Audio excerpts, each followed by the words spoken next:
Calla. Bona nit.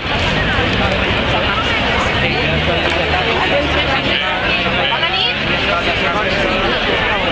Moltes gràcies per vindre. Moltes gràcies per vindre una vegada més a demostrar que tenim uns drets i que sabem fer-los valdre. La veritat és que fa un crit de goig veure tanta gent a un acte contra la censura, un acte per la llibertat d'expressió i plenar la plaça d'Espanya d'Alcoi.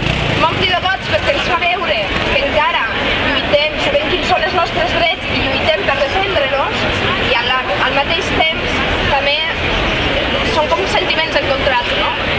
Al mateix temps també em dol profundament i una vegada més estem altra vegada sí per fer valdre uns drets que ja eren nostres, no? Que ja eren propis i que per tant el Partit Popular amb aquest tancament del repetidor però també amb moltíssimes altres coses demostrant